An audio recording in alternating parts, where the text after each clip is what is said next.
This is the Homebrew Game Club, a podcast about modern, brand new, aftermarket video games for retro consoles. On this podcast, we usually pick one game a month to play and talk about, but today we just decided to turn on the mics and just bullshit a little bit. No playing any games or anything like that. We're just gonna hang out. So I have no idea exactly what we're going to talk about. Well, I have a couple of things on the docket here, but yeah. So my name is Nick, also known as Divertov, and with me today are Bart, also known as Clever Username Needed, and I really need a username. I'm getting sick of that one. And Connor Nash, also known as Connor Nash on social media. Now, maybe that can be our next contest, our next giveaway is give Bart a new handle. Yeah, I'll do it. Okay, I'm not going to read our disclaimer because we're not talking about games. But if I say anything mean about anybody's homebrew game, I apologize. I don't know what I'm talking about, so don't worry about my opinion. It should be noted at this point, Nick is in a state of delirium. I am yes. I'm only halfway conscious right now. So no, I'm sick. I'm sick. My kid had diarrhea all night. I was explaining to you guys, like it was coming out so loud I could actually hear him from across my house. And borderline explosive. yeah, it actually woke me up. That's how loud it was coming out. And my wife, of course, is just sitting there like dead asleep. So I was like, all right, I guess this is my job. So no, I sat there with him. Like he went back to the bathroom like 4 times within an hour. And I was just kind of like coaching him through it, but I usually get woken up by my own diarrhea, but not by somebody else's. That's impressive. Yeah, no.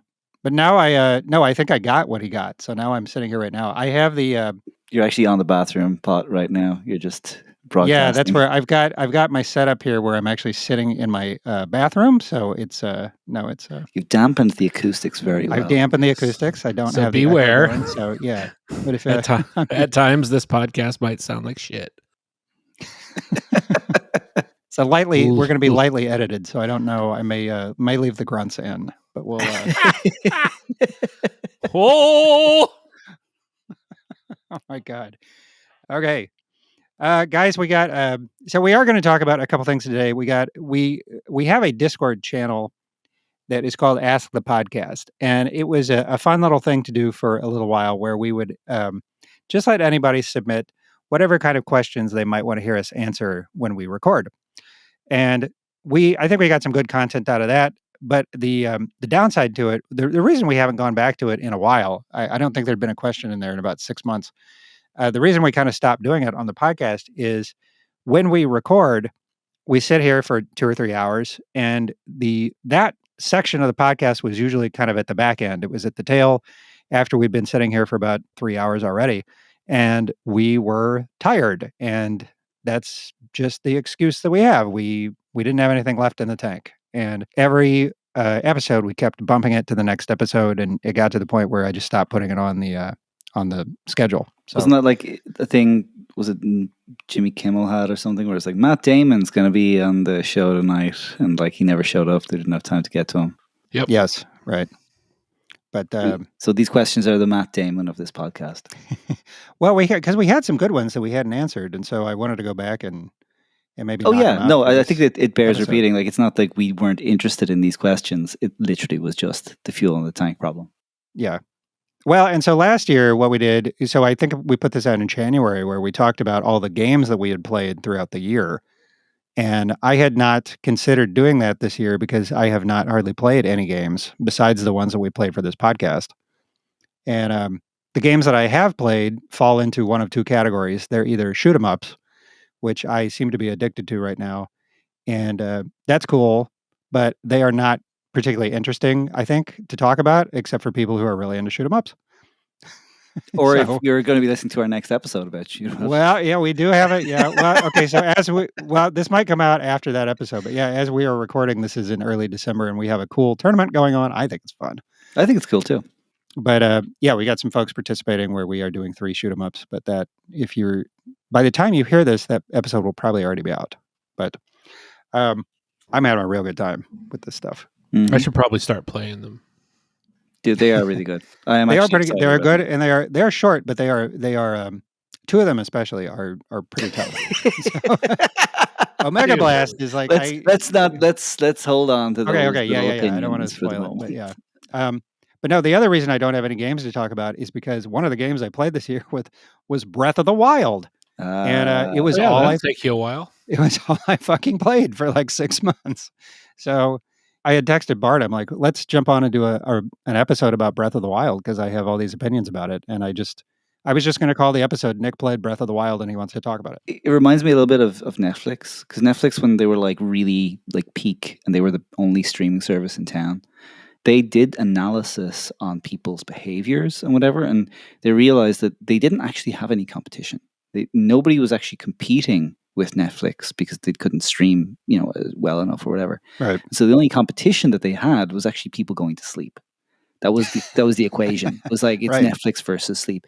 I feel like the Breath of the Wild equation was kind of like that, where it's Yeah, like, yeah. No, am that's I exactly playing what Breath of the happened to Wild me. or am I sleeping? Yeah, well, that's what happened to me, and many nights Breath of the Wild won. Exactly. I mean, Dude. I don't know how many nights I was up. I was because here's the thing. My take on this game is I liked it, but I didn't love it. But I also found it impossible to put down. Yes, Like- there are so many nights where I'd be like, "Oh fuck, it's 4 a.m." Yeah, that's what I did, and I had to go to work the next day. Like my kids are gonna get up and go to school here in about 3 hours. I'm like, Yeah. what the hell am I doing? I got to put this away. And yeah, I'm sure. I mean, But first, I probably had people thinking I was on drugs or something because I'd be like, I come into work and I just be like, oh God, it's like, what were you doing last night? I was saving Hyrule like a fucking dork. And now you know how heroin addicts have their whole fucking career. Like that's because there are people who are higher functioning addicts. Right. Dude, Yeah, that's what I'm a high functioning video game addict. I guess that's Yeah. my thing. So I saw myself dropping down that rabbit hole again, literally this time with Tears of the Kingdom. Mm. And I actually quit playing it because I was like, I can't go through this again for another 6 months. Like, Yeah. I just walked away from it because it was just too much. Yeah, well, see, my kids, my boys wanted to watch me play it. So they would, anytime I beat one of the big divine beasts, which are the big dungeon levels in the game, I would let them watch. They got real excited about seeing me finish those. So they got kind of into it. Yeah, as soon as I beat Ganon at the end, spoiler alert, you have to beat Ganon at the end of the game. But no, as soon as I finished it, like my older son was like, "Great, now you can go get Tears of the Kingdom and play that." And I was like, I thought you wanted it because he kept bugging me to finish this game so we could get Tears of the Kingdom. I said, I thought you were going to play Tears of the Kingdom. He's like, no, I'm going to watch you play it. It's like, oh my God. I told him, I'm like, I'm not doing that anytime soon. 'cause I Dude, can't. that is at least at the level of volunteering to look after a Cub Scout meeting. Like, come on. It was a part-time job. Yeah. No.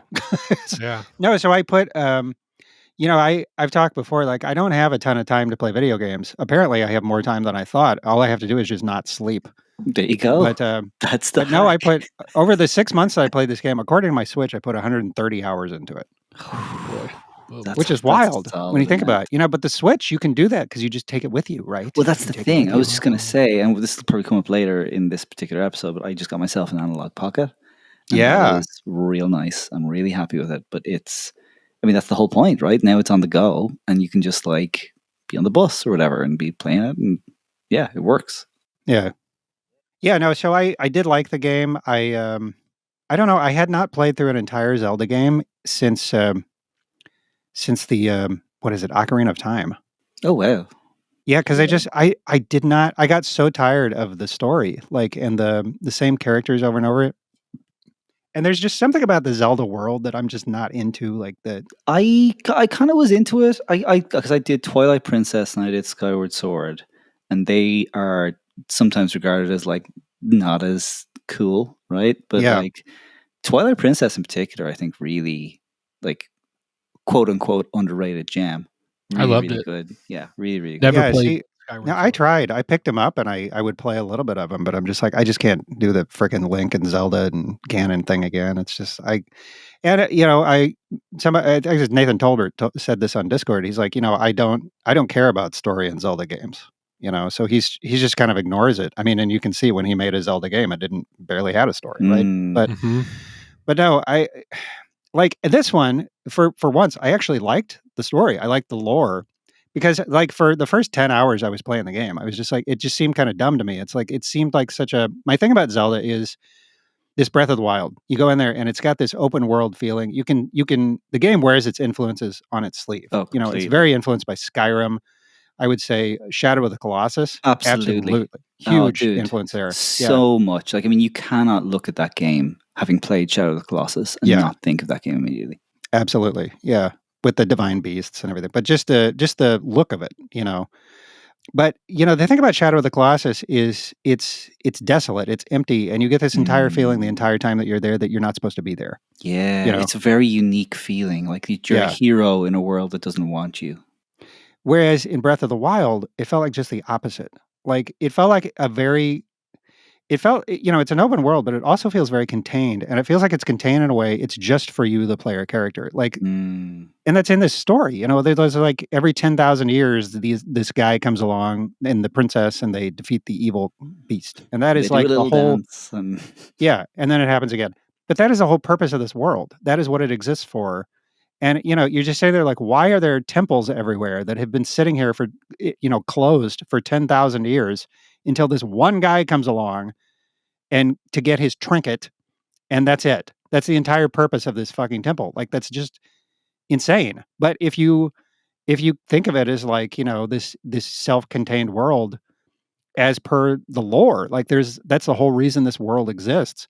I mean, it's kind of interesting, you know, if you consider it's like this little bubble universe. But I don't know. It took me a while to get used to that concept. It felt really artificial to me. Like it felt open world and cool, but it also felt super artificial. And I don't know. I had a really weird reaction to the game for the first dozen hours or so that I was with it, and then I just started having fun with it. But yeah, I don't know, man. I had the same feeling playing Breath of the Wild for the first 10, 12 hours that I did playing the first Legend of Zelda.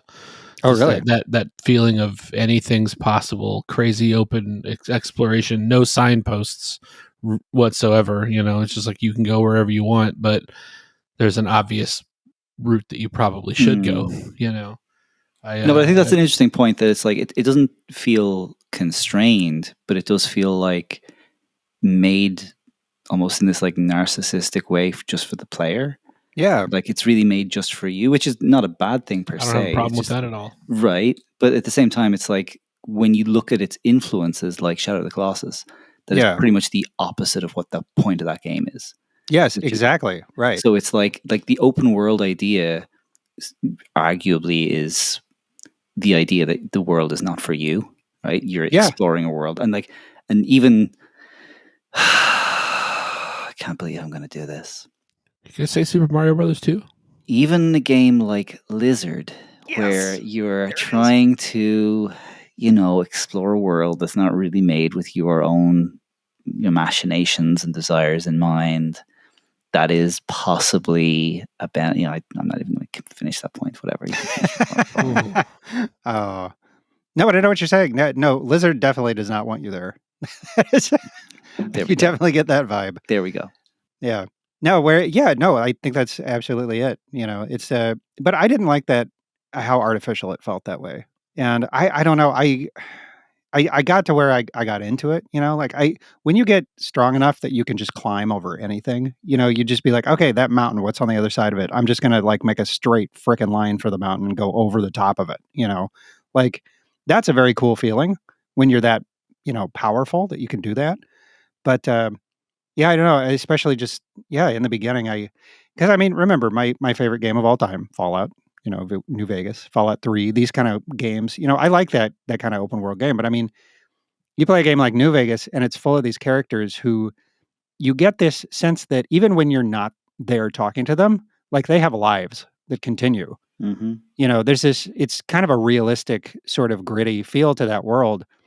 Whereas this game is like the opposite. I felt like if I'm not standing here like talking to these people, like they're not real characters. They're just this is a video game. I could never stop thinking that I'm in a video game, you know? And I don't know. I mean, that's fine if people don't care about that, but I mean like to me it was just part of the fun of an open world is that immersive quality and I just never got quite immersed in it, you know? I don't know. Well, let's get immersed in these questions. Oh my gosh. What a transition. Holy cow. Whoa. All right. Call you Dean Kamen. That was a hell of a segue. Wow. All right. Oh, we're That on was fire a that was tonight. definitely a 40-year-old guy joke right there. Before was- before we leave the Zelda thing though, did either of you guys play Majora's Mask? Because I totally skipped it, and it's one of those games I've that, heard it's really good. that's what I hear. And I It never played is really good. I've liked it a lot. I've played it a lot. It is, for some people, I know quite a few people who say it's their favorite Zelda game. Yeah, I've heard that. But What it's console was it? Was that GameCube or Was Wii? it- no, there was the N64 originally, but it's Was it really? Oh my god. it really takes. It was like basically because in the original Zelda 64 Ocarina of Time, the mask idea was kind of novel. It was like this kind of, but it was kind of half baked. You know, it was like, okay, if you wear a mask on some days, talking to some characters, you get some kind of dialogue that's kind of cool. Oh yeah, okay. Majora's Mask made the mask thing totally central to the whole game.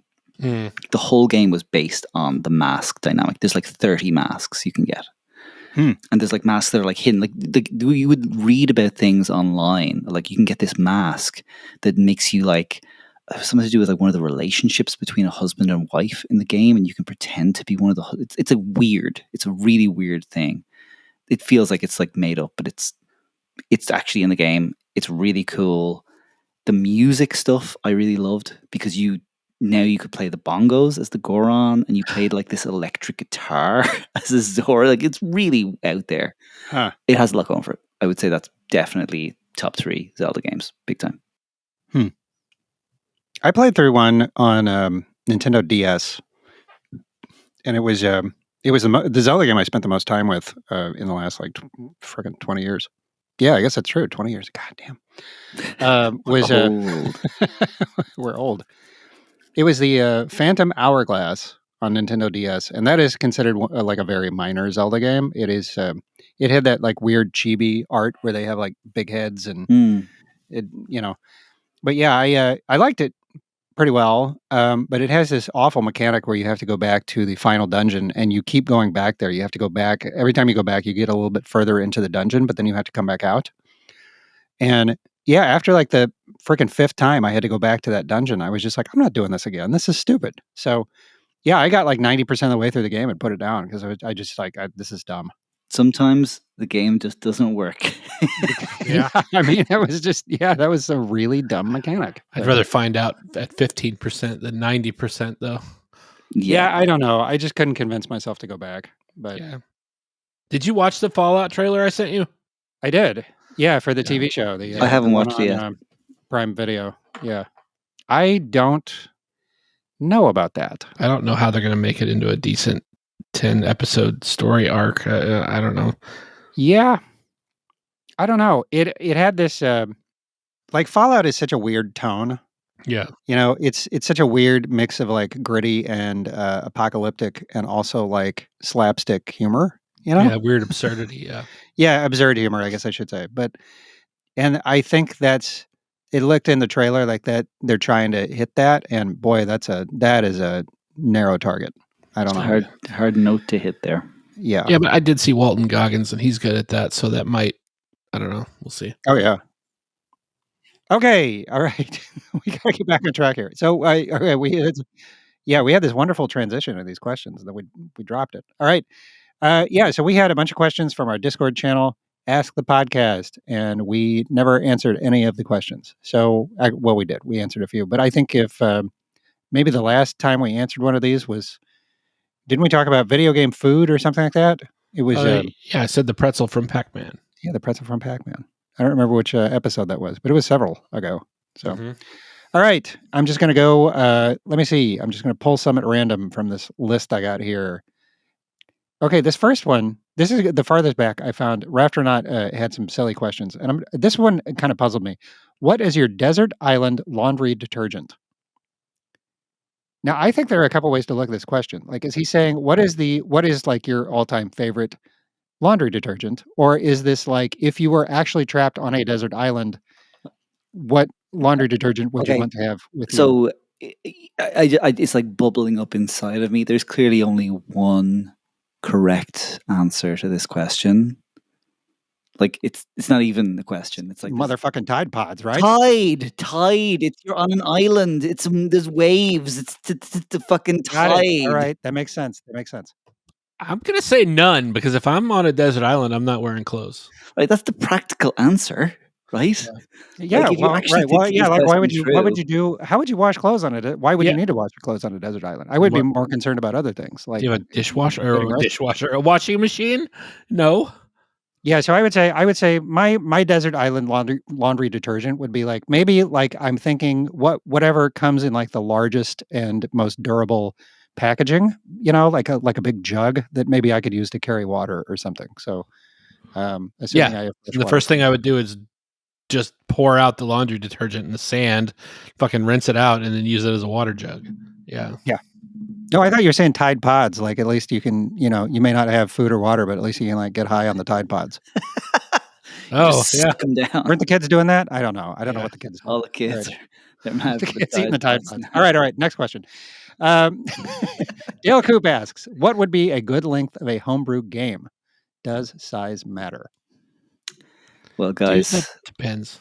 it depends. I mean, let's be honest. It's not the size; it's what you do with it. Come on. There you go. I mean, what's a good length for any game? And I don't think it has to be a homebrew game. You know, it's That's a like very fair point. I'd love to be able to finish some games in one sitting. Other times, I wish a game would go on forever and ever and ever because it's so good. It really depends, you know? Yeah, and I think you can look back on the games that we talked about on this podcast and see different takes on this. Like, we just played Kubo 3. Dale Coops and Mhm. his son Which is a made Kubo short 3. game. Super short game. Like almost anybody can beat that game. Any, adult, I guess, can beat that game in an hour. But it's more like see a game like that I think is almost like an art project, and it's just that's fine to be kind of contained in and of itself in a very short experience like that. There was a game, and he's talking about homebrew games. There's a game I played a long time ago that was actually an art project. It was called Passage, and it was a mobile game by this guy who makes these art games. I can't remember his name off the top of my head, but it's a 5-minute game, and you play it. It is like a life simulator. It's like a top-down kind of thing with very basic graphics, but you start off and you're very young and you have all these pathways that are open to you, and as the game progresses you get older and older and you move slower, and you find that whatever path you've chosen, other paths are shut off to you. And in the beginning, what's ahead of you is very fuzzy, and at the end, like what's behind you is very fuzzy, and what's in front of you is very clear. And then at some point you just randomly die, and that's the entire game. And it is, I thought, it's very moving. I thought it was a great, what do you call it? What is that? What is that term? Memento mori. Yeah. Oh, remember me? Yeah, I thought it was a great little reflection on mortality and very interesting. People used to ask the question, "Can games be art?" I don't think Mm, anybody asks that anymore because I think that's a very I good think it's point. Yeah. I think it's self-evident that games certainly can be. But I say a game like that, and like that's the kind of thing that you might see in like some kind of modern museum exhibit. Right. But Right. Right. I played it. I played it once, and I felt like this is a game I only want to play once because I Right. chose my path, and that was it. And then I walked away from it. I only ever spent 5 minutes on that game, and I still think about it. I definitely am a fan of shorter games for a whole bunch of reasons right now. Yeah, Number one, I don't have a lot of time to play. That's like probably sure. the most pressing aspect of it. Number two, I think to your point, games are art. Nobody's debating that anymore. So it's not like there's a point to prove. It means if you just want to do a specific kind of message or some kind of idea in a game, you don't have to like prove that you need to do it in a game. It's like, oh, cool, it's in a game. So that's a legitimate artistic format of performing this art or whatever. Yeah. And then, like, honestly, I think there's just this really nice thing that, like, if you've got a smaller game, you're probably going to refine it really well. Like, if you've got a really big game, That's true. it's actually really hard to refine that game and make it excellent in all of the areas that it's supposed to be. Like as a kind of example of this, like Breath of the Wild. Like, how many hundreds of people do you really think worked on Breath of the Wild? Yeah. Right? That was probably a 8-figure budget. Like, you're talking Hollywood budget level, hundreds and hundreds of people working on something. When you go down to like the level of one, maybe 2 or 3 creators, the smaller it is, sometimes the more likely you are to get that vision delivered and have that particular execution done really well. So I'm kind of almost, I'm not skeptical of bigger games, but I find it harder to say, oh, I'm excited for a big game. There's obvious Yeah. exceptions, and we've spoken about something like Full Quiet many times. But like, if you're talking to like just any kind of random Kickstarter that's starting up, if the scope of that Kickstarter is monumentally large and it's got this huge idea for what it's going to do, I'm immediately skeptical that they're going to be able to deliver on that vision. Yeah. No, I think that's fair. Well, and I think a good contrast to the long game is the like the shoot 'em ups, that we've been playing. So like you look at something like Pigorus. Pigorus is a game that Flight of Pigorus. It's a 5-minute game, but it's extremely well designed. The developer of that, it took him 2.5 years to make a 5-minute game, Wow. and it is just a very well designed 5 minutes, and you can just feel it. It's To be fair, probably not 40 hours a week. no, 2.5 hours, but he worked on it off and on over 2.5 years, but and the last thing I want to say about that is that this question did make me think about Bart. We talked about this a long time ago in our first episode. You used to have an attitude that I see a lot still today, which is this idea that if you're going to pay full price for a game, if I'm going to buy like a modern $70 game for a PS5 or something, then I want a full experience out of it. It better be a long ass game. Mm-hmm. And people get mad because the game is only like 100 hours long. And it's like, well, I paid $70 and it's only 100 hours. Like, why, it could be longer. Why not? To me, you don't have that philosophy anymore, do you? I actually have that philosophy this week. I bought myself a PSVR 2 and I messed around with the demo for Horizon Call of the Mountain, and it's fantastic 15-minute demo, and I was like, I got to get this game. And I was doing a little research, and it's $70 for an 8-hour game. Oh, really? And I'm like, I don't know if I want to drop $70 for a game that takes 8 hours to play. I mean, I don't know. I'll drop 20, I guess, for a movie that's 2 hours, but still, it's just, I kind of do have that still. I don't know. Yeah, to me, it's like that is kind of like a game as product. It's like, to me, it's 8 hours, but that's like, if I have like a really fun 8 hours, like that's worth it to me. True. Well, there's also this news story that came out about Rockstar and Grand Theft Auto 6 and like the possibility of paying per hour that you play, and the rumor that it might cost $150 and shit like that. It's wow. like, I don't know if I'd be down for that. That's kind of ridiculous. Yeah. Even though Rockstar Games and the Grand Theft Auto series is like one of my all-time favorite series. Okay, let's move on with our questions here. So that was Dale Coop. What would be a good length of a homebrew game? Houston asked. Now, see, we were going to do an episode on this. We didn't. You should do an extras on the Mario movie. That was not a question. I'm ready for this. I'm ready for the controversial we were going to do takes. I'm ready for the angry takes. I'm ready for. I had all kinds of notes. We were going to record an entire freestanding episode about the Mario movie, and we just never got around to it. But I have, in fact, sitting on my desk right now, you can see it here. It says SMB movie notes.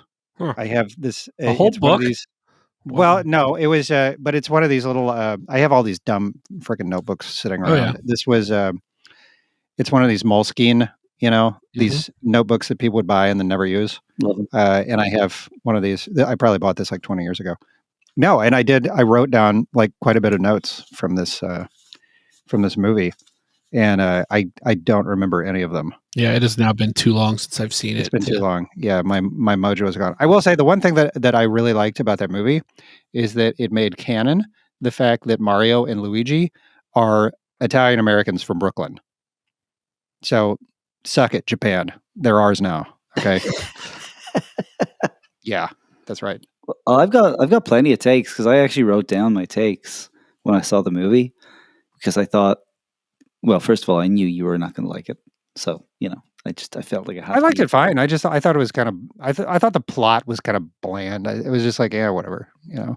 I think that it does honestly deserve the $1 billion revenue that it got because it is. If it wasn't for Barbie, that would have been the most successful movie of the year. Yeah, which is incredible to think. Like that, the Mario movie missed out from another '80s icon I know Barbie existed before the 80s, but like, you know what I'm saying here? Like, it's this like millennial kids coming of age, bringing their kids to the movies thing. There's something really wild about that, making movies $1 billion IPs. But the other thing in particular that I think is really interesting about the Mario movie, which I think really tapped into that Barbie zeitgeist, is that I don't think Mario is the main character in the Mario movie. Oh yeah, huh? Who is? Peach. Okay.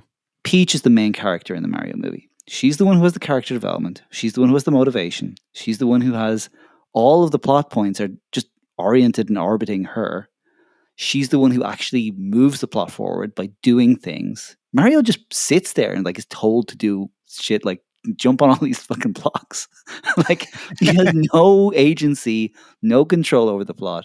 He just kind of sits there, and then at the very end, he like touches a star or shit. Like, you know, it's it's a great climax, but like there's no story character development. He's just some dude who gets told what to do. And like Bowser, awesome villain, right? Totally also moves the plot forward and does a lot of like cool stuff there. But Mario is not the main character of the Mario movie. Interesting. And if you look at it that way, I think it's actually a good movie if you look at it that way. Yeah. I have a thought about that I'm not going to discuss in a public forum. I'll tell you when we're done. Wow. All right. Spicy take. Too spicy for the podcast. Too spicy. That Bart's podcast is starting. I thought Luigi was underutilized. I'll say that. I think that's fair. He spent most of the movie like in a cage. What the hell? Okay. Let me see. Eric Wilder asks, so with the Atari release of the 2600 Plus, are all independently made 2600 games technically no longer considered homebrew? Well, and I would say that go even further with that when they bought Atari Age, which is a publisher of hacks and ports and homebrews to the Atari consoles. You know, now that Atari officially owns those, are those official? Are those Atari games? You know, if you are an Atari collector, are you now obligated to buy all of those to have the full set? Be careful with what you say, because your answer will dictate whether or not we can ever do another 2600 game. Why is that? If you say yes, that they are no longer considered homebrew. Oh, that's right. That's right. They're not eligible for the podcast. Oh my God. So slow your roll. I don't know that my criteria are that strict, but yeah. Yeah, you know, I was thinking about this last night. Like, how would I answer this question? So there was some good conversation going back and forth. Nathan Tolbert had some thoughts on this, and it several people chimed in. After I've thought about it for a while, let me look at it this way. All right, is this Atari company Atari? Because think of all the different owners that Atari has had over the years. Atari very famously kind of flamed out as a company, and everybody considered it dead. I think rightfully so for decades, you know, and it still kind of chugged on in this like this zombie corporate entity. Are you going to make a philosophical argument about a ship of Theseus approach? How did you know I was going to go there? How did you know I was going to go there? Yes, I was going to say, is Atari a ship of Theseus? It's like it's not even Atari anymore because it's so for people who aren't familiar, Ship of Theseus is this thought experiment where if Theseus has a ship and you replace every single component of that ship, is it still the same Ship of Theseus? Is Atari still Atari? I think there's a very plausible argument to be made that it is a totally different company. It just happens to have the same branding. I don't think that's a stretch to say that. I don't think it's a stretch, but at the same time, the Atari 2600 is still the Atari 2600. True.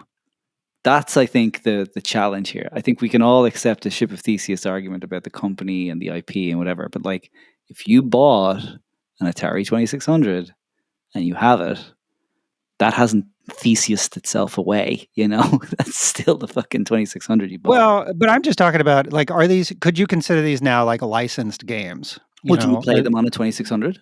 Yeah. Well, then I don't know. Like it's made by the Atari company. It's on the Atari 2600. They own the like it's more like tangible than that. Like it's not just this aspect. I mean, I don't know. I just feel like it's the only reason I'm giving them this level of credence and like benefit of the doubt is I've actually heard both of you talk about how this particular iteration of the Atari company has tried really hard to make the fans happy. Yeah, they're doing okay. There's some things where I feel like they really could have improved, but I think generally they've been going in the right direction. I think they're kind of diluting their brand at this point because they have the new Atari 2600 Plus that's out. Then they have the other one that has the built-in games and all this flashback stuff. And it's like, what's the official Atari right now? Yeah, they do feel like they're kind of fishing around and trying to see what's going to work and what isn't. Yeah. But then they had the VCS that came out a couple years ago, which looked so cool, and it was a little expensive. But I have to give them credit for trying, though. I mean, like Yeah. nobody's ever done what they've done, which is like try to reinvigorate, games that are at this point almost 50 years old. Yeah. That's crazy. It'd be like Nintendo putting out a brand new NES that took cartridges. That would So be yeah, okay. So if Nintendo did that, like if they started buying up, NES publishers, just to use Nintendo as an example, and so you say like Game Boy or NES, what if they did that, and then they just started like retroactively handing out Nintendo seals of quality to different homebrew collector heads would just explode. That is a really interesting kind of like way to frame it. Like it's like okay, now you've got Witch and Whiz gets a Nintendo seal of quality. And Houston doesn't have to use his Matt Houston, everybody take a drink. Take a drink. But Houston was he has almost like a parody. It's like a seal of quality. I think it has an actual seal on it, but right. like the animal. But then what about something like Space Raft that ends up getting a Switch release? That's technically a Nintendo seal of quality by getting an official release, right? Yeah, I think that's arguable, but it's on that console. Like True. they don't have anything to say about the original, like the 8-bit cartridge. Yeah, fair enough. So. Okay. No, but I think that's a good point, Bart, because it's like, the Nintendo seal of quality is not the Nintendo Entertainment System seal of quality. It's like the company itself. Mm-hmm. Oh, boy, we are getting into the weeds here. I love it. This VCS is not going to ship itself, guys. Come on, let's go.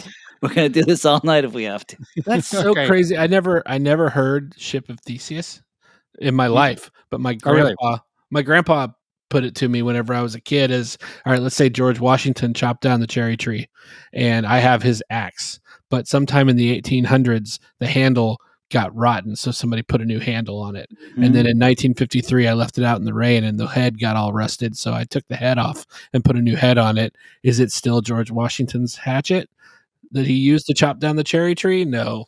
Or yes. Yeah. And that's really cool. I had no idea that it was actually. Yeah. That's actually how most people in the UK and Ireland are introduced to it too, but not through the George Washington of course not. metaphor. It's this, it's actually a sitcom that was on in the 80s called Only Fools and Horses. And there was this guy who was a street sweeper. And he says, yeah, I've had this broom for 30 years. I got an award for, sweeping the streets for 30 years. So he goes, what do you mean you've had a broom sweeping streets for 30 years? That broom... How could that broom last 30 years? Oh, yeah, I've replaced the head 6 times and replaced the handle 4 times. Same broom, though. Yeah, right. Yeah. It's like the audience is laughing, but you're like, well, is it the same broom? Yeah, is it the same broom? Right. Cool. I'm glad we can. I always love going philosophical on the Homebrew Game Club podcast. Yeah. That's what we're here for. Or it's like the Tootsie Roll manufacturers take the old batch of Tootsie Rolls from the day before and throw it in the new day's batch. So there's a possibility that there could be some of the original Tootsie Rolls still in the Tootsie Roll. It's like eating. Sourdough starter. It's just like there's something there. You got the mother Tootsie Roll out there. Sometimes it tastes like it. I'm not going to lie. All right. Next question. Rafternaut asks, the frog from Frogger is clearly going to work based on the briefcase they're carrying. So if you look at the graphic of the Frogger arcade cabinet, it is a frog, and he's got... Okay, I'm looking at this. It is a very realistic looking frog, but he is wearing a tie, and he has a little vest on, and he is holding a briefcase. Okay, and he is going. He is going. Oh yeah. I assume he's about to cross the street here. Mm-hmm. I rarely allude to conversations we have before we press the record button.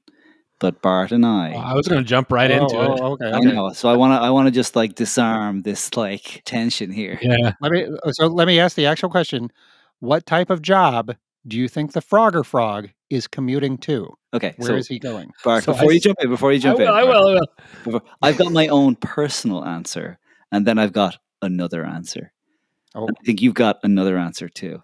Oh, I do. I looked at Connor. I was like, I'm thinking about this Frogger thing, and I decided, what the fuck? I'm going to type the question into Chat GPT and see what it comes. See what it comes back with, right? And I said, all right. I said the frog from Frogger is going to a job. Where does he work? make it funny. And that's just what I said. And it came back with 2 answers. And here we go. This is what ChatGPT told me. The frog from Frogger works as a, quote, jump consultant, helping other frogs navigate the perilous paths of life with his unparalleled expertise in leaping across busy streets and avoiding dangerous obstacles. His briefcase is filled with top secret froggy jumping strategies and a lifetime supply of fly snacks. And I said, no, give me another one. So then it says the frog from Frogger works as a, quote, webbed developer specializing in creating innovative and cutting edge amphibious websites. His briefcase is full of files, bugs, and a USB stick with the latest version of HopML, hopping markup language. That's what I got from ChatGPT. Those are really good. We should get ChatGPT on the podcast. Oh, look. Okay, this is my favorite. This is way funnier than any shit I could come up with.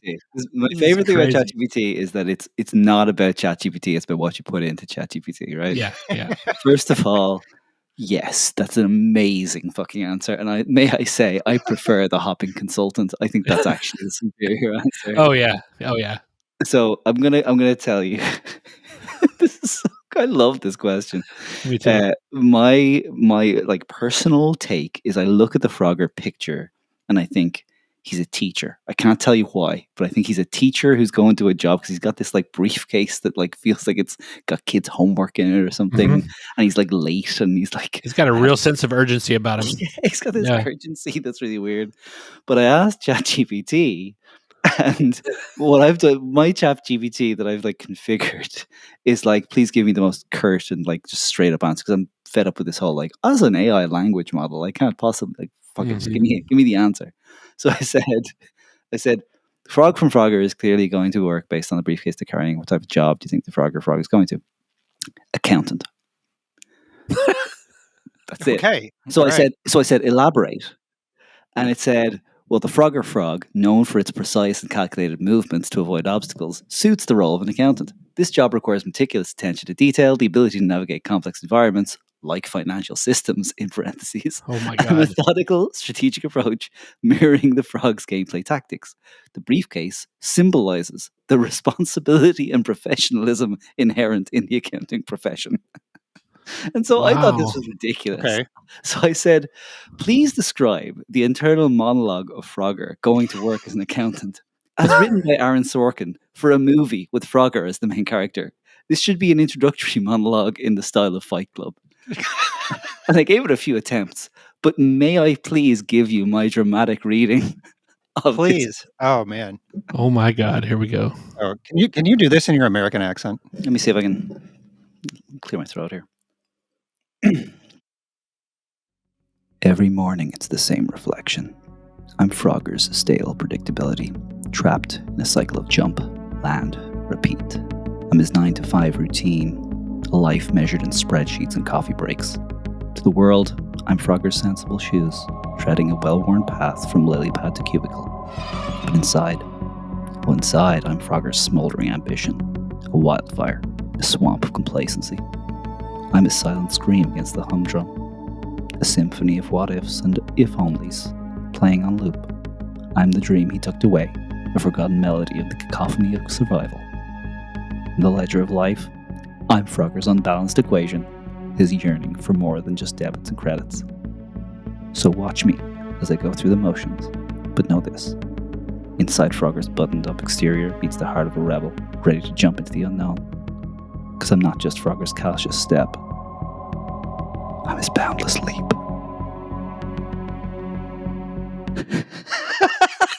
I just couldn't get over the last one. That's pretty good. I'm his boundless leap. Like, what is that? Yeah. He just blew up his accounting building. Oh my God. That's it.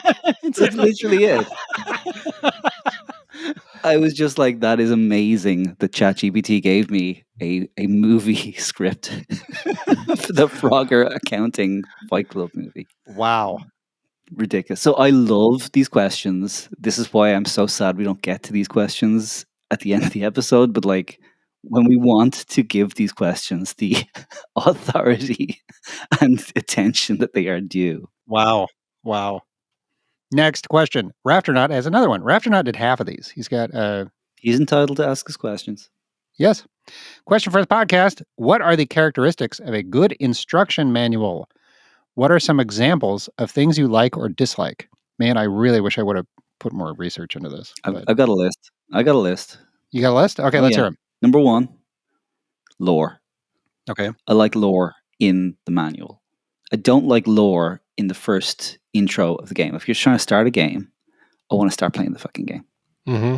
I don't want to be like, turn on the games like, here's all the backstory that we want you to know before you start playing the game. It's like, no, I'd want to be able to open a manual after I've played the game already for 45 minutes and be like, all right, that's all the people who I'm killing. Fantastic. And these are the bad guys that I should be aware of. Okay, this is kind of cool.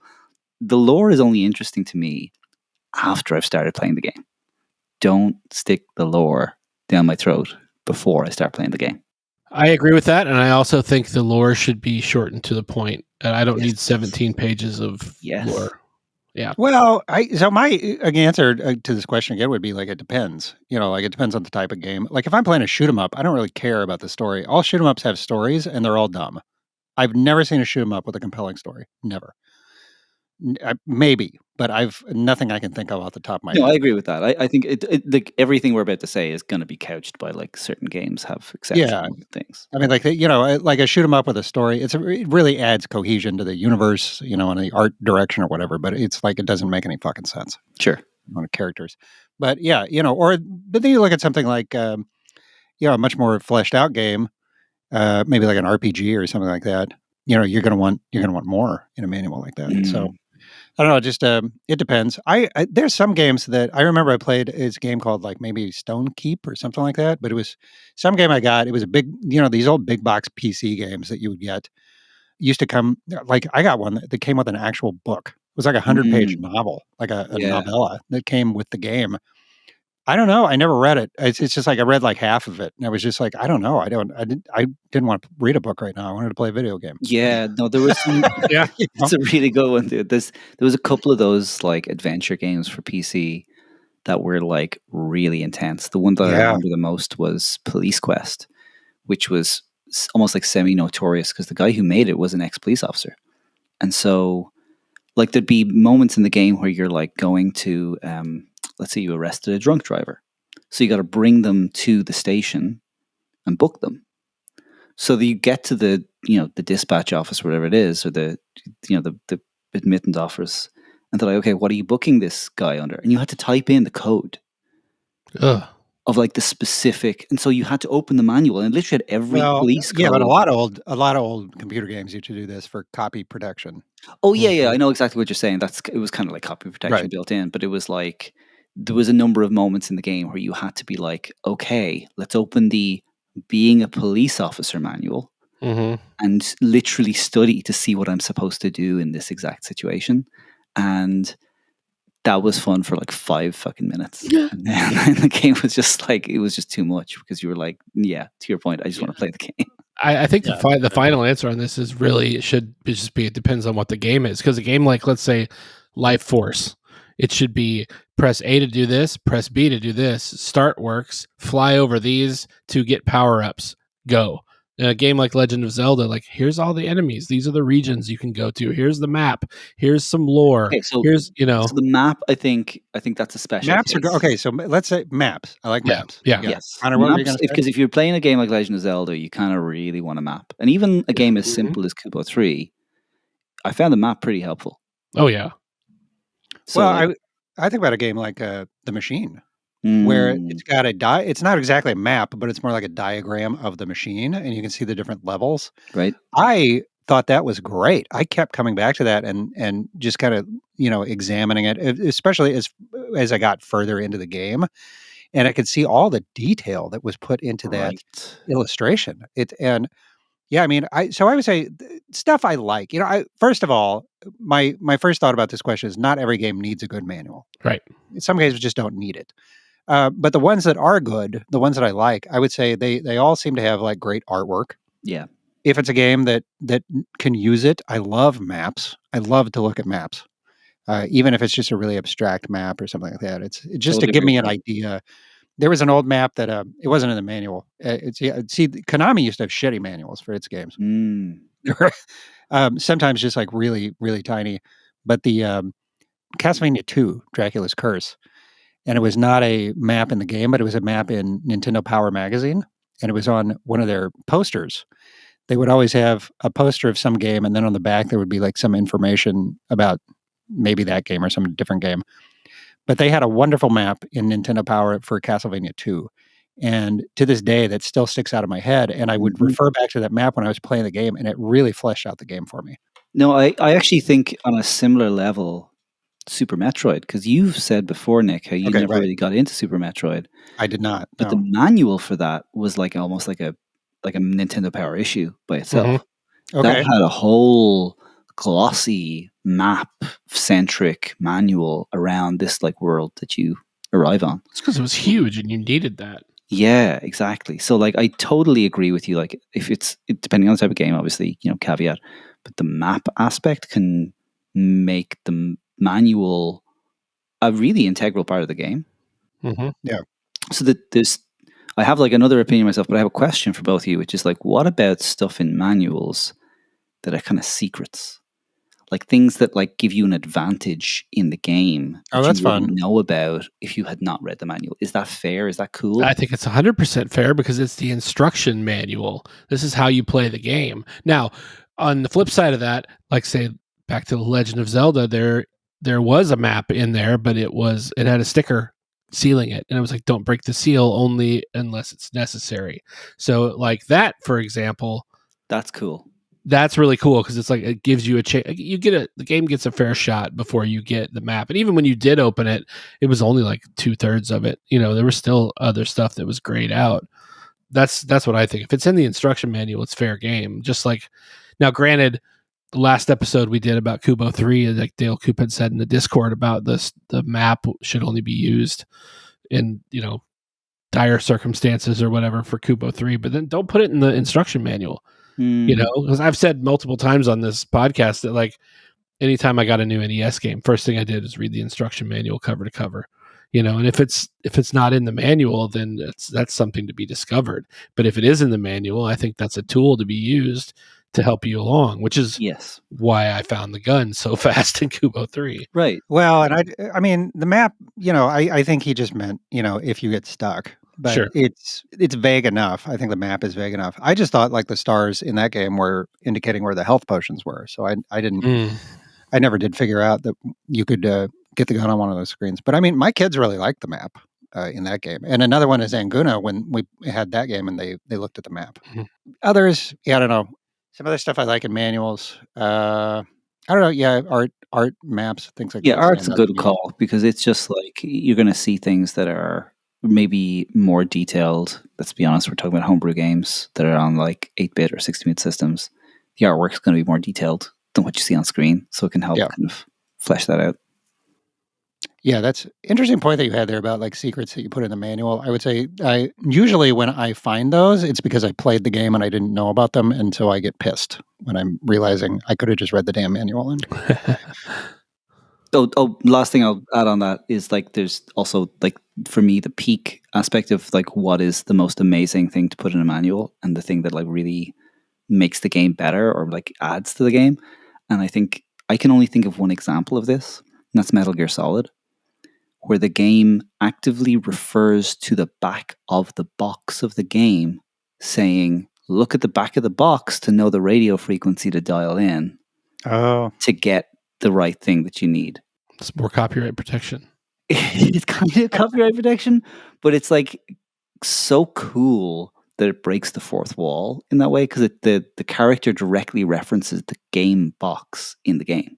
Yeah, that's a weird example though. They'll even like read your memory card in that game. And but I don't know. It's like something like that where I'm like, there's just, I don't know. I think that's really interesting how they've thought through the whole experience of the game, and they've even added that into the branding and the marketing of the game. Well, it's like the letter you get from your uncle in Star Tropics that comes in the box, and that's got the secret frequency code or whatever that you have to figure out. That's same thing, I think. I just always want to respect the thought and energy that goes into stuff like that. Yeah. Talking about game art, Jeremy Parrish on Blue Sky I saw the other day had posted he was responding to somebody else who had posted. It was art from the Metroid manual, the original NES Metroid, which has comically ridiculous art. I kind of want to post a link to this, but it is yeah. If you have not looked at the actual Metroid manual, the NES, like the silver cover, it looks almost like it was made by a child. Oh yeah, who possibly had not played the game, looks like it's but had just been colored described as the pencils. game. Yeah. Yeah, right. It's very funny. Okay, all right. Next question. Dale Coop asks, "What is your favorite homebrew?" He says, favorite for the game itself, favorite homebrew physical edition to collect or have in your collection, favorite you actually own, or favorite you would like to own if the physical is too expensive or rare or not released. He goes on. This is a multi-part question. What is the homebrew you would like to have in your collection? Most precious, rare, or best game ever, but you don't have it. And finally, could you extend the question to what is for you the best homebrew? But that might cause some drama. So I think this is, I think he's referring to here. So favorite homebrew, that's one question. And then he's talking about like favorite physical. So that is one that I need to answer because you guys don't have physical games. Mm-hmm. And then what physical would you like to have? Okay. Well, I don't know, guys. What's your favorite homebrew? Are we going to say? Yeah, I can say mine. It's super easy. It's Micro Mages, and I like it because A, it's a well-made game, and B, it is couch co-op, and it's just an excuse to get together and drink a couple of beers and play together, which is these days most of what I like about video games is playing with friends and the social interaction of it. It's just sitting down and playing a game by myself sometimes can be a slog for me. That's why I really, really love Micro Mages. I really like that answer. And for me, I was gonna say I don't have a favorite. I was trying to be like real diplomatic, but I got this analog pocket. Mm. And when I finally got the cores installed and whatever, the first game I wanted to play on it was Bobble. Yeah. Oh, really? Okay. And so I think I shared it with you guys in like just a text. Like I completed, I got all 8 ducks or whatever in the game. I think Bubble has to be my favorite because it's just like I felt like I had to almost christen my new machine by playing that game.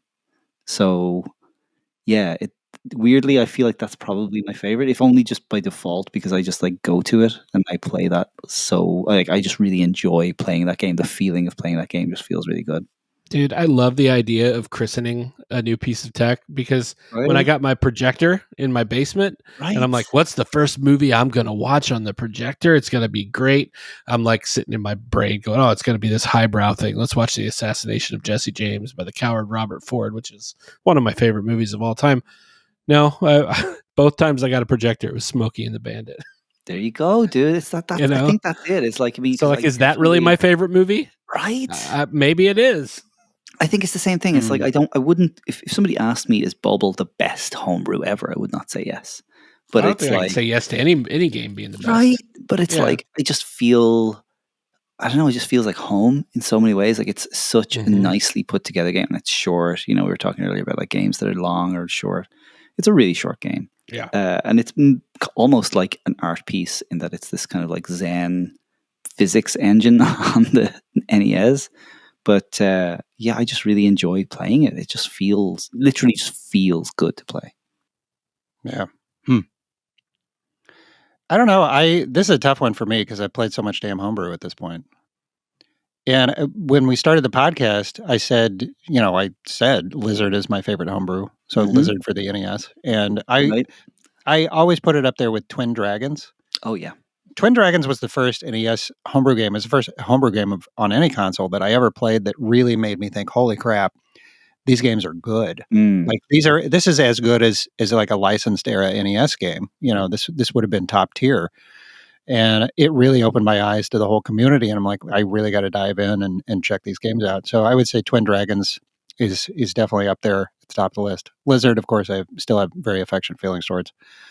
But I don't know, man. We've played so many games for this podcast that I would put way high on that list. Witch and Whiz, I have great warm fuzzy feelings towards Witch and Whiz. The Machine, yeah, The Machine is a fucking work of art, man. It really I'll tell is. you what, And that's one that I am going to start recommending to people. Like, if you just love a narrative heavy game, like that is just mind blowing that he packed that much narrative into a frickin' Game Boy game. You Mm-hmm. know, best writing I've ever seen in a homebrew. Some of the best writing I've ever seen in a video game. Mm-hmm.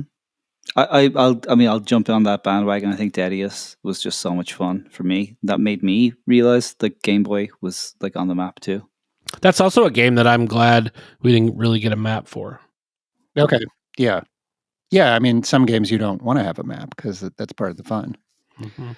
Yeah, and then is to take it to the physical side. What's my favorite physical homebrew? Well, so I have quite a few here behind me on the shelf. Most of my homebrew that I have is NES. I have a few Game Boy games, so I'm very biased towards NES on this question. But I don't know. That's a tough call. I'm going to say I don't have any one favorite. I will talk about some of my favorites. So, Limited Run Games did a release of the 8-bit Music Power games. So 8-bit Music Power, 8-bit Music Power Final, and then Kira Kira Star Night. They released 3 of those in a. You can get them as like one set, but it's 3 separate NES games, and the packaging on those was just beautiful, just really nice, and a cool little. They were clearly inspired by the Famicom releases, which Mhm. had their own cool Famicom packaging. But I mean, like that's Famicom games just kind of look like that.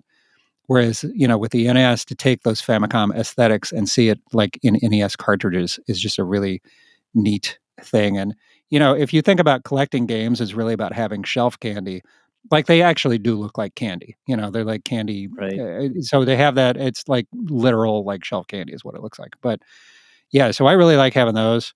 They've done some others, the Alwa's Awakening, which I have not played yet, but it is a beautiful package. Witch and Wiz is very nice as well. I'm just sitting here looking at these. I don't know. I Full Quiet. I got the Full Quiet limited with the shiny silver cartridge. Mm.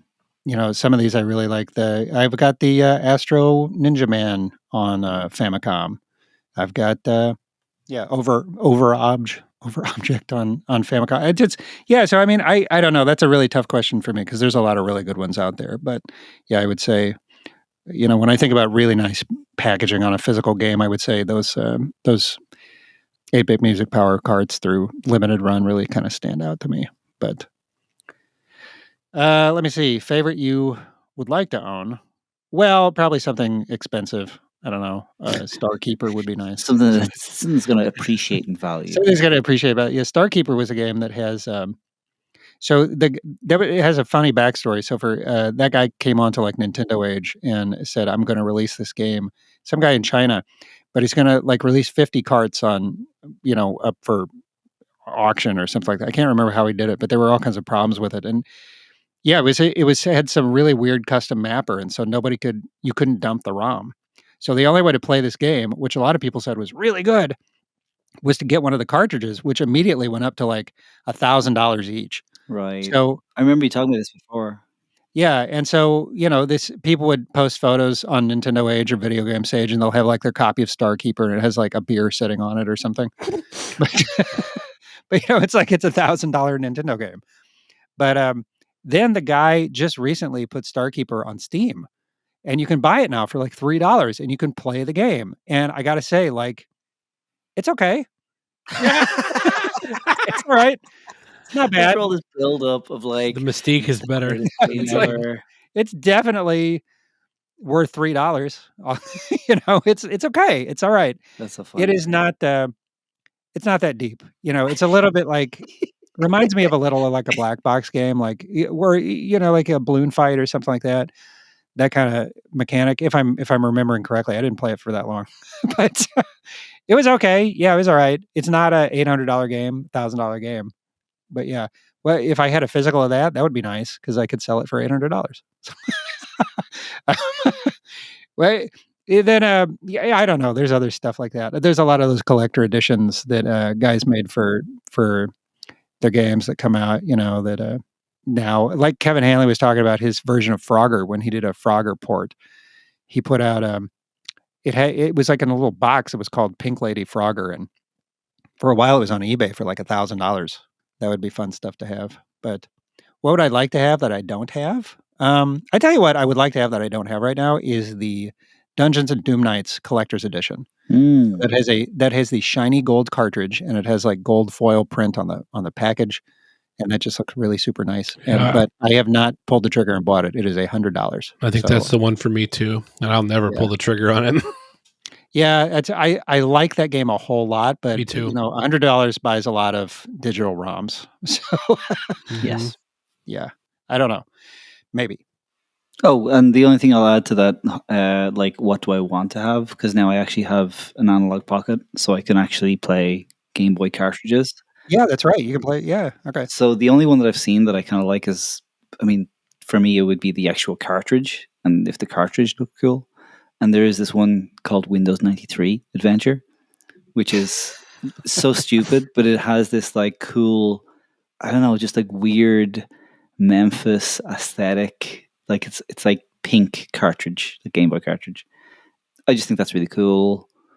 I kind of would go for it. It's like limited edition, sold out, so you can't get it anymore. You have to get it on eBay. I don't know what the price is, but if anybody wants to donate it to the podcast, just throwing it out there. Yeah, Yeah, same with two cartridges of Dungeons and Doom Nights. That'd be great. yeah, the Mhm. gold ones, please. Yep. No, but I should say before we move on, I do have 2 Game Boy games, physical. One of them is The Machine from Incubate Games. I highly recommend that. Very nice quality packaging. The other one is Shapeshifter 2, which I got through a Kickstarter. That one, I really wanted the physical of it because it is a game that is spread out across 2 cartridges. So it goes back and forth, and it's got like a little spinny wheel that tells you where to go. I have not gotten into the game yet. I've been waiting for like some time because it looks like a game you're going to really have to dive into. But that is a very nice little package, and I strongly recommend that one if you can find it. That was a game that if it's going to put it across like two ROMs, 2 cartridges, I just thought, okay, I got to play this like physically. I got to see how this works to pop the cartridge in and out, and how does that add or detract from the game experience. In fact, that's on our list. Like one day, I would love to cover that game for the podcast. But It's on the list. yeah, so just a shout out to that one. All right, we got 2 questions left, guys. 2 questions left. All right. Rafternaut asks, what is the podcast's favorite movie about video games? And his guess, somebody's going to say war games. But I don't I've know. actually never seen War Games. You've never seen it? I've seen all Wow. the tropes about it. I've never sat down and watched that. And before we sat down for this, I was like reading that question and I was trying to think of what is that? Like, what is a video game movie? Because it's like a lot of things. Like, is it a game that's like Mario movie, which is like an IP from video games that's like put into a movie form? Or is it like a game about like some hypothetical movie, the hypothetical video game that gets turned into some plot device? Oh, like Brain Scan. Yeah, like I mean, I Yeah. asked, and similar to what we were saying earlier. I asked ChatGPT, and like, remember that movie Existence? Oh yeah, Oh my God. that's a Right? Cronenberg film. That's what I was Right? going to, that was my pick. That was the movie I was going to talk Oh, about. okay, you go for it, dude. Get in with Existence. Have you seen that? Yeah, actually, That movie's Yeah. awesome. It's a great movie. Yeah, so it's a David Cronenberg movie from like 1999, I think, or Yeah. something. I Late wasn't 90s. ready for it. I'll put it that way. I mean, I don't think it was a bad movie, but I was not ready for that movie when it came out. I think that is yeah. I mean, first of all, if you're familiar with David Cronenberg, it's I was not when I first watched that fucking movie. okay. Right. Yeah. Yeah. I need to rewatch it. It's been a long time. No, it is. It's got a very kind of 90s indie gritty film kind of feel to it, but it is. That's the movie with the chicken gun, right? I know what you're talking about. Yes, that's right. basically my overriding memory of the whole fucking movie. Me too. Yeah, David Cronenberg does a lot of body horror, and even though this is a movie that is ostensibly about video games, there is a lot of disgusting body horror in it that will stick out in your mind. It is a game. It is a movie where so the participants are. It is a group of participants, and they're playing a virtual reality game. Right. And I don't want to set it up any more than that. I just want to say it is a virtual reality game, and it kind of runs with that concept. And it has philosophical questions about immersive media and things like I think that. it's like when I think of that movie now, I think that would be a Black Mirror episode. Okay, right, yeah.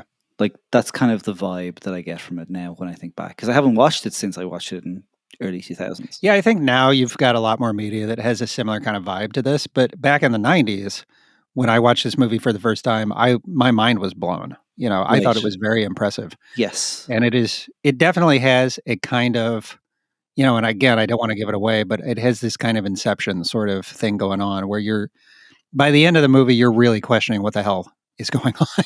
Yes. Totally agree But with that. But that's the thing. Like, if I think of like a video game movie, that isn't necessarily the first thing that comes to my mind. that's true. Yeah, I don't know if that's if it's really a video game movie. Like I don't know after watching that movie if David Cronenberg has actually ever played a video game. Oh, I sure. don't know. I really don't. Right. It's like he read on like in like a book what a video game was, and he's like, I'm gonna make a movie about these things. Yeah, Mhm. right. Mhm. Yeah, that's totally it.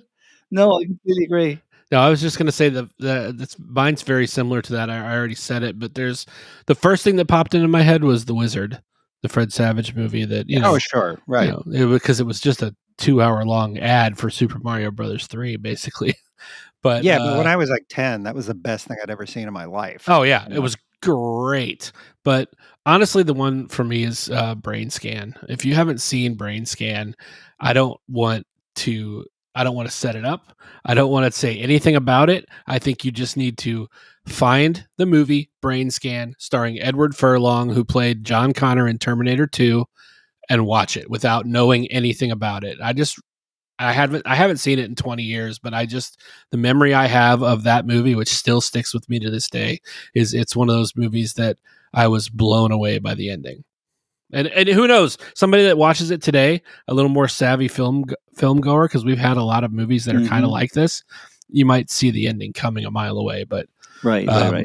yeah, it was. It blew me away when I first saw it. I think for me, because I was thinking about this, and I was like, is my favorite video game movie a movie that's like a video game property? Like, I was thinking of like, I don't know, things like Judge Dredd, like, comics that were made in movies in the 90s that were like not so good. Yeah, And okay. like, and then even like more recently, there's things like, it was like Free Guy. That's like a Oh movie. yeah, Like, I haven't seen that, but it's like oriented entirely around the idea that like everybody is like fluent in video game culture should- and knows what video games are, right? you should check But that out. It's not bad. Cool. I will actually, because that does look pretty fucking funny. But the game that the movie that I think is my favorite video game movie is King of Kong. Oh Okay, yeah. that's a really good pick. That is a really Yep. good pick. Yeah. And it's because when I think of that movie, oh my God, dude, it is such a great movie. It is just, It is. Yeah, no, my wife loves that movie. oh She's my God, dude. You never played video cannot games. write a story that is as engaging. Like, ChatGPT couldn't make a fucking story like King of Kong. No. So describe for anybody who hasn't seen it, what's that movie Okay, about? so let's actually, this is going to be from my memory, but so please interrupt and correct me if I'm wrong. The arcade game Donkey Kong, is notoriously difficult to get the best high score on. It's a very unforgiving game. It's a very punishing game. So the people who go for the high score in this game are pretty intense individuals. And the record holder at the time of the movie being recorded was this guy called Billy Mitchell. Mitchell, and he is He's a character. he is a character, and he is, the moment you see this guy on the screen, he is 100% unlikable. You just hate this guy. Like, he just reminds you of the high school bully. No matter what you do, no matter who you are, you look at this guy, you're like, this guy's a douche. And then there's this other guy. And the irony is, I don't even remember the main character, the guy who's the actual hero of the movie. Yeah, Steve Wiebe. Steve Wiebe, yes. He is like a retired teacher, and he's like got like he used to be able to play piano, and he's always kind of gone. This is like the little part of the movie where his wife is talking about, oh, he's always had like a talent for stuff, but he's never really kind of seen it through. And Donkey Kong is going to be the thing that he sees through. And oh my God, this guy, Steve Wiebe, goes to basically beat the high score, the world high score for Donkey Kong Arcade. And it becomes this epic. It becomes this like Game of Thrones fucking thing. It's And amazing. Yeah. I can say with honesty, because I met Steve Wiebe.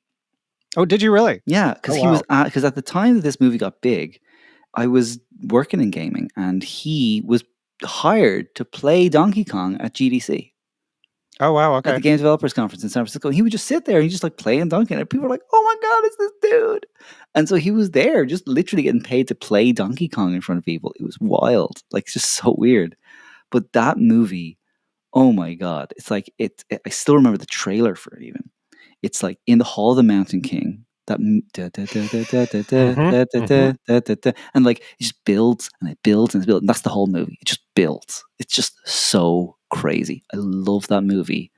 It is the best game movie. It's the best movie about video games that I think you could make.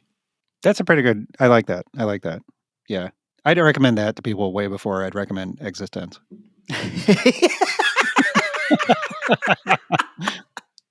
If you don't, unless you already know what the fucking chicken gun is, just watch King of Kong, dude. I also think Atari Game Over was a pretty good one. Oh yeah, Did I you haven't guys, seen you that guys one. saw No. this one? No, it's the one about Atari and all the ET cartridges tossed into the landfill. Oh, right. Oh, Okay. they made a then movie about that. Yeah, and they go to the landfill and they dig down and find them. Oh Yeah. wow. Yeah, it's really good. Oh, I didn't even know that one. Yep, it's I think that's the story here. I think that's the story. Video games don't make great movies unless they're documentaries. Documentaries about video games can be Gold. really good. yeah. Gold. I think video games don't make great movies, but movies about video games. You know, Yeah, there you the go. Wizard was good. Wizard. Wizard. I love the Wizard. It's so bad. So bad. Yeah. But yeah, Connor and everybody listening to this, watch Atari Game Over. It's it's fun to see an urban legend that is 100% true, and you watch them prove that it's 100% true. Yeah. It's great. Yeah.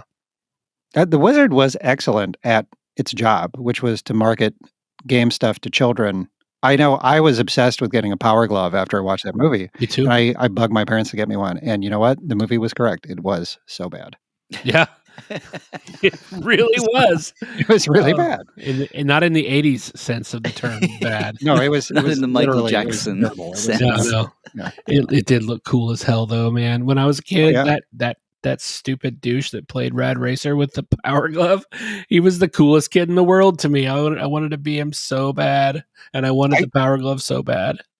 I found my old Power Glove. I have it. And I got to tell you, like, even after all these years, it still does look extremely cool. Yeah. I wish they had made a left-handed version also. Then you could have like had two of them. There's like some kind of superhero with two power gloves. Yeah. I'm surprised they haven't done something like that for the new VR systems that are out. Where's the homebrew games for Power Gloves? That's what Somebody I needs to hear. make one. Oh, There's homebrew games for the Power Pad that you put on the ground. But all right. What's the Venn diagram? What's the Venn diagram of for people that own a Power Glove and like homebrew games? Well, it might be like 3 people. Yeah. But still, But they're I wanna probably see- really good at making homebrew games. Yeah. I want to see that guy get his game finally. That one guy out there. All right, last question. Guido asks, what do you think about physical game releases? Sometimes homebrew games are physical only because the developers think that selling ROMs devalue their games. However, sometimes I think the physical copies are way too expensive for what it is, especially if you add shipping and import fees. So what he's asking there, like, what do you think about people who do not release their games digitally? Gosh, I heard this story one time about a guy that released about 50 copies of a game and it went up to $1,000, and then all of a sudden released the ROM on Steam, and somebody on this podcast played it and was like, it's okay. I think we almost have covered that already. No, I tell you, this kicked off a very long conversation on Discord among, we have a lot of homebrew developers who are on Discord. I have very strong opinions about this. I think that people should do with their games what they want to do with their games. Mm-hmm. Absolutely. I think the decision to not release it digitally, as a fan who plays games, I don't like that. And, even the stuff like, I'll kind of make an exception for the retrotainment guys because they make really good stuff like Full Quiet. Full Quiet has never had a ROM released. They've never released ROMs of their other games like Haunted Halloween games, and at least they put them on Steam, so I realize what they're kind of doing there. I think they do it as a way to like prevent piracy or whatever. But as some other folks on this podcast can attest, like it's not that hard to find a ROM of Full Quiet. Like you can do it pretty easy. This is true. And some of these other games, a lot of games out of Japan homebrew games do not release the games digitally. Well, that sucks if you don't live in Japan because those games are hard to get. It's first of all, you got to navigate the different online shops for Japanese games, which are almost always in Japanese. And then you have to ship internationally. A lot of these guys don't want to ship. Maybe you got to use like a proxy service and all this. It's a pain in the ass. And like I say, like I really want to recommend games like Overobject to people, Overobj, but it's really damned hard to get that game because you can only get it on physical cart from Japan. Mm-hmm. And I had to use like it was a proxy service through like Beep website or something. It's not something I can just tell people do. And it was an expensive game. It ended up being like $80, which is a lot for a homebrew game. It's a lot, especially if you don't know you're going to like it. Right. I wish that homebrewers who do that would strongly reconsider, or at least maybe after a period of time. Yeah. Well, there was some interesting back and forth about this on the Discord, and I just want to highlight it for posterity here on the podcast. So let me pull that up real quick. Sure. I think, your main point, though, which is that obviously the developer of the game, like, fully respect whatever decision they make. I just feel like there is this tension between the amount of effort that goes into the game and the piracy protection that clearly is worth putting in versus reaching an audience, like reaching the people who want to play the game. Well, but it can almost be done like the movie model. You've got your quote unquote physical release. That's the theatrical release. And the people that really want to play it early and like collect it, then go get it, but even if it's a year later to come out with a digital release or even a non-special edition physical release, like you have the Dungeons & Doom Nights gold only copy that you can buy when it first releases. And then 6 months later, we've got the regular copy coming out. And then 6 months later here, now you can get the ROM. It's kind of like, I feel like how they're doing it in the movie business. It's almost like they're trying to just milk all the money out of it that they can. But I think it seems to work. I don't think that's a bad idea. I just know that is already putting more work on the people who make the game because then they have to like have this whole release strategy. And I know myself from just like interacting with the people who make these kind of games, they usually don't enjoy marketing. They don't enjoy having a strategy. It sucks. Having to do all that stuff yourself sucks. Yeah, like, the game's done. I want to get it out and move on to the next game. Kinda, right? I get that. That's how I feel about every podcast episode we record. I have to go promote it on social media, and I fucking hate it every time. He's already dreading the editing of this, ladies and gentlemen. Well, edit and then it's posting the social media is a giant pain in the ass especially now because it's like, like I used to just put it on Twitter, and now I post it to like 6 places. So no, okay. So Treat had a good point about this. He says my thing with digital releases is they shouldn't come before the physical ones have shipped. So that's kind of like. If you got if you back a Kickstarter that's got a physical release and a digital release, he's saying it's not very fair to put out the digital before you get the physical. I would say yes, with the caveat, most of these, if you buy the physical, you also get the digital copy. If you're just going to put the digital out there for everybody, including the people who got the physical, I think that's a good compromise. In fact, somebody did that for Witch and Whiz, I think, for limited run games. When you bought the physical through limited run, you actually got a download code for the physical game that you could play immediately. So I didn't get that game for like a year, but I got the code for it, which I already had it through Itch. But I thought that was really cool, and I wish they would do that more often. That also lets you play the game to your heart's content without actually opening your CIB, thus keeping it more in the collector's space, Yeah. And I mean, a lot of these folks, they're collectors. They're not going to open the thing anyway. So. Right. And so there's the tension is there around like, are you making a game for somebody who's never going to open the box? Right. Well, it's like these, action figure collectors and stuff. Like I was at Walmart the other day and they've got the old school 80s G.I. Joe action figures there, and they're like Cobra Commander looks exactly the way it did in the 80s, and it's $20. And I'm like, who the hell is going to pay $20 for a 3.5-inch figure? Kids, no Right. way, and it's going to be somebody that had it when they were a kid and is buying it now. And like, I did the calculation on that. It was like $350 for a figure back in the 80s, which even with inflation to now Right. is You're kind of like pushing it. $8-9 maybe. But $20, that's well over double the price. Would your mom have bought you a G.I. Joe figure if it was $7 in 1985? Fuck no. No. Yeah. You guys mentioned word of mouth. I think that's the last kind of point I want to make with this stuff is, if you put the game out there digitally, more people are going to play it. True. And the more people who play it, the more people are going to tell other people to play it. And I can just say, like, word of mouth, if you want to get on this podcast as one of the games that we pick for our big numbered episodes that we do a deep dive on, you kind of have to release the game digitally, because I have a real hard time recommending. I mean, the whole kind of shtick that we've got with this podcast is play along with us. Mhm. It's hard for me to recommend people to play along with us if they don't have access to a digital copy of the game. One example of this is Circus Convoy, which is a game for the Atari 2600 that was made by David Crane, the creator of Pitfall. And he released this game just a few years ago. I want to say like maybe 2018, something like that. Maybe not. No, 2021. Yeah. Circus Convoy for the Atari, but never released digitally. You can get a digital copy of the game if you buy like the special edition.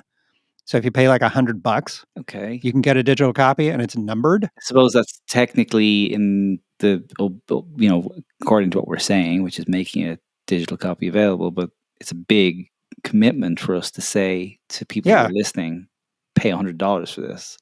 Right. And I mean, it's like, I really want to cover this game for the podcast, but it's like, okay, I can't. David, get your shit together. David, come on. Right. Wow. No. But if people could play it, if people had access to the ROM, if they could go pay $10 and get it on itch, then I would play the game for the podcast. But Right. you get a digital copy and it's numbered, I guess, so they know like who's put it out there, right? I guess I don't know what they do about it, and I'm sure you can probably find a copy of the ROM somewhere, but I can't really do that. I don't want to endorse people to go do that. So yeah, I don't care for that either. I have a really hard time. It's one thing to get ROMs of like old games that aren't released anymore. It's another to get ROMs of games that people are out there making and trying to sell right now. But yeah, I mean, I think that's a great example of a game that I have wanted to cover this for like a year, and I won't. I probably won't, just because people can't play along to it. No, so it's fair. It's totally, and that's a legitimate choice to make. It's totally up to these creators what they want to do with their creations, and it's not our place to tell them how to share them with everybody else. But if you are looking to reach a larger audience, it does hold you back if you're only going to do a physical release. I think so. And I think attitudes on this have really changed. I remember listening to some old assembly line episodes, and Bo and Kevin were talking about, they were defending it. They were like, we don't release our games digitally. Yeah, this was way back in the day. But, and they're like, pay to play. That's how it works. But I think they've come around on it. I know Kevin has released a lot of his games for free on his website. It's one thing when you're just making games for a really small group of people, like your friends on Nintendo Age. And it's another thing when you're trying to reach a larger audience and people who may not have the physical media like you guys, Well, also, I don't know if that audience existed back in the day, right? Like now we're discovering that there's a huge audience that really might actually enjoy these games. And I don't know if those people were, like that audience existed when people were making the games back in the physical only era. Right. Okay. Do we have anything else to talk about today, guys? Are we kind of done? No. Yep. That's fun. That was fun. Yeah. I like these kind of episodes, where we can just kind of bullshit. It's fun. Yes. And, we didn't talk about we've been doing this for 2 years now, guys. Whoa. 2 years. No. Yes, it's true. 2 years at the end of October. Holy cow. So, I know, right? Like I missed that anniversary. I know. I did too. I didn't even think about it. Well, I wouldn't say I missed it, guys. I mean, we're still here. Still here. Homebrew Game Club. Still brewing. Catch us on Anniversary 3. Yeah. Right? All right. This has been the Homebrew Game Club podcast. You can find links to our Discord, previous episodes of the show, or other social media links. Maybe some new swag. We might have some new swag up by the time you get to it. At homebrewgameclub.com. And you can look for us on your social media app of choice at HB Game Club. If you like the show, please help us out by leaving us a review on Apple Podcasts or Spotify. That does help immensely. Please do that if you haven't yet. Or by telling all of your retro gaming friends about our podcast. If you have comments or a suggestion for a game that you would like to hear us talk about, shoot us a message on social media or email us at homebrewgameclub@gmail.com. Our opening music is by Twee. You can find him on X at TUI2A03, where you can also find a link to his SoundCloud. Our outro music is by Raftronaut. You can find him on X at 0000Jordan. You can find me, Nick, on your favorite social media apps of choice as Dvertov. That's Dvertov. Bart is on Instagram as clever username needed, no spaces, and Connor is on various social media at CONORNASH. Also, no spaces. Tune in next time to the Homebrew Game Club when we will be talking about some game. I'm not sure yet what, as we are recording, but we will be talking about some game for some console, and it's going to be great. It's going to be sexy. It's going to be so good. Thank you for listening.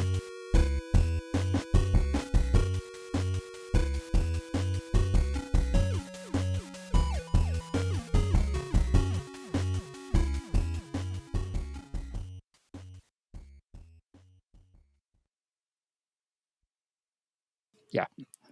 I just feel I have to put in a sexy comment there. You know, I got to get the audience Sexy. worked up. Yeah. Got to get them right. pumped.